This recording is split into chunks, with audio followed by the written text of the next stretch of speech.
అక్క, బావ, ఎమ్మెల్యే. ఇదేం పొలిటికల్ స్టోరీ అనుకుంటున్నారా? మరదే. ఈ స్టోరీలో పార్టీ కోసం కష్టపడ్డ నాయకులు ఉండరు, కార్యకర్తలు ఉండరు. ఇదంతా ఒక కుటుంబ కథా చిత్రం. స్టోర్ డీలర్ల దగ్గర నుంచి ఇసుక తరలింపు దాకా అంతా ఆ ఫ్యామిలీనే. ఇన్ని రోజులు జెండా మోసిన కార్యకర్తలు, జేబులు గుల్ల చేసుకున్న నాయకులకు నో ఛాన్స్. మీరున్నది పల్లకి మోయడానికేనని స్పష్టంగా సంకేతాలు ఇస్తున్నారా ఎమ్మెల్యే. అందుకే నెలన్నరకే ఆ ఎమ్మెల్యే ఫైల్ ఏకంగా అధినేత దాకా వెళ్ళిందట. ఇంతకీ ఎవరా ఎమ్మెల్యే, ఏంటా ఫ్యామిలీ పిక్చర్?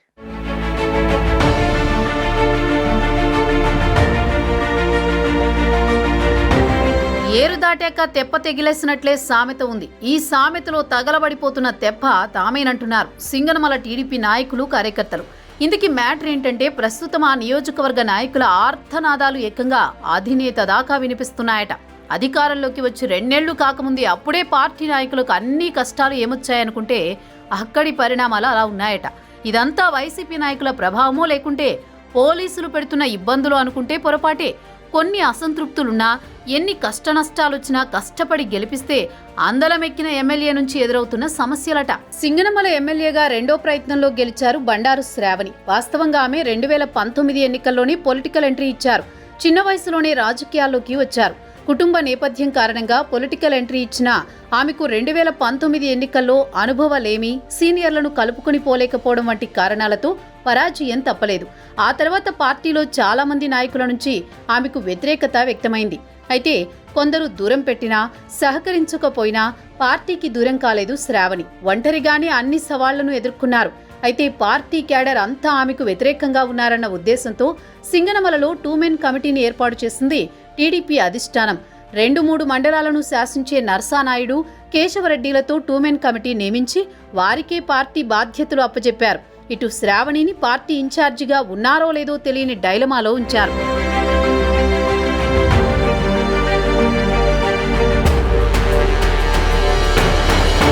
ఇన్ని జరిగినా శ్రావణి వెనక్కి తగ్గలేదు. సింగనమలలో ప్రజల్లోకి వెళ్లడం ఏమాత్రం తగ్గించలేదు.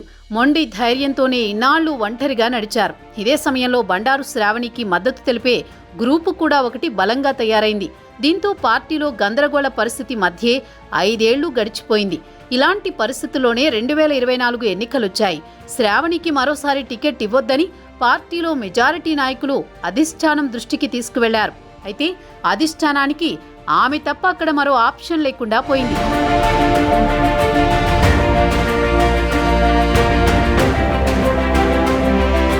కొన్ని సర్వే రిపోర్టులు, మరికొందరు నాయకుల మద్దతుతో చివరికి శ్రావణికే సింగనమల టికెట్ ప్రకటించారు. మొదట్లో 2 మెన్ కమిటీ సభ్యులు, ఇతర కీలక నాయకులు ఆమెకు సహకరించేందుకు నిరాకరించారు. వారిని కాదని నియోజకవర్గంలో గెలవడం అసాధ్యం. దీంతో శ్రావణి కొన్ని మెట్లు దిగి నర్సానాయుడు, కేశవరెడ్డిని కలుపుకుని సహకరించాలని విజ్ఞప్తి చేశారు. కొన్ని పొరపాట్లు జరిగి ఉంటాయి, మనసులో పెట్టుకోవద్దని సీనియర్ నాయకులను అభ్యర్థించారు. దీంతో నాయకులంతా పాతవన్నీ పక్కన పెట్టి శ్రావణి కోసం పనిచేశారు. అంతా ఏకతాటిపైకి వచ్చి పనిచేయడంతో సింగనమల ఎమ్మెల్యేగా భారీ మెజారిటీతో గెలిచారు బండారు శ్రావణి. టీడీపీ గెలుపుతో 5 ఏళ్ల వైసీపీ పాలనలో ఇబ్బందులు పడ్డ నాయకులంతా ఊపిరి పీల్చుకున్నారు. ఇక మన టైం వచ్చిందని సంబరపడ్డారు. కానీ చాలా తక్కువ టైంలోనే అసలు సినిమా అర్థమైంది. వాస్తవంగా చాలా మంది నాయకులకు బండారు శ్రావణి ఏంటన్నది ఎన్నికలకు 2 వారాల ముందే బాగా అర్థమైంది. సర్వేలన్నీ తన వైపు ఉండడంతో గెలుపుపై శ్రావణికి చాలా కాన్ఫిడెన్స్ వచ్చింది. ఈ క్రమంలోనే చాలా మంది నాయకులను పక్కన పెట్టడం ప్రారంభించారని కామెంట్స్ వచ్చాయి. పార్టీ కోసం ఇన్ని రోజులు కష్టపడితే చివరి క్షణంలో పక్కన పెట్టడమే కాకుండా ఎన్నికల్లో పనిచేయకపోతే తర్వాత పరిణామాలు వేరుగా ఉంటాయన్న బెదిరింపులొచ్చాయని కొందరు ఆవేదన వ్యక్తం చేసిన సందర్భాలున్నాయి. కొందరైతే పార్టీ మారాలని ప్రయత్నాలు కూడా చేశారు. కానీ ఎన్నో ఏళ్లుగా పార్టీతో ఉన్న అనుబంధంతో టీడీపీలోనే కొనసాగారు. గెలిచిన తర్వాత చిన్న చిన్న పనుల కోసం ఎమ్మెల్యే ఇంటి తలుపు తడితే ఎదురైన సమాధానాలతో పార్టీ నేతలు తీవ్ర ఆవేదనకు లోనవుతున్నారట.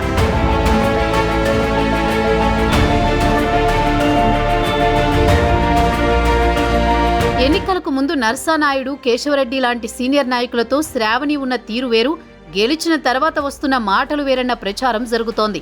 తాను కేవలం ఎమ్మెల్యే మాత్రమే అవుతానని, మీరు ఎలా చెప్తే అలా నియోజకవర్గంలో జరుగుతుందని గతంలో శ్రావణి ఆ ఇద్దరితో అన్నారట. కానీ ఇప్పుడు వారు ఏ చిన్న పని అడిగినా అయ్యో అన్నా అది వేరే వారికి అయిపోయింది, ఇంకేదైనా ఉంటే చెప్పండి అంటూ వారిని సైడ్ చేస్తున్నారట.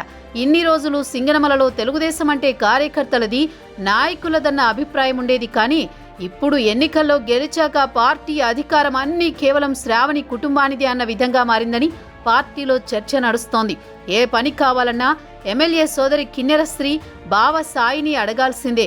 స్టోర్ డీలర్ నుంచి ఇసుక దాకా తెర వెనుక వారే కథ నడిపిస్తున్నారని, పార్టీ కోసం కష్టపడిన ఏ ఒక్కరికి చిన్న అవకాశం కూడా ఇవ్వడం లేదని ప్రచారం సాగుతోంది.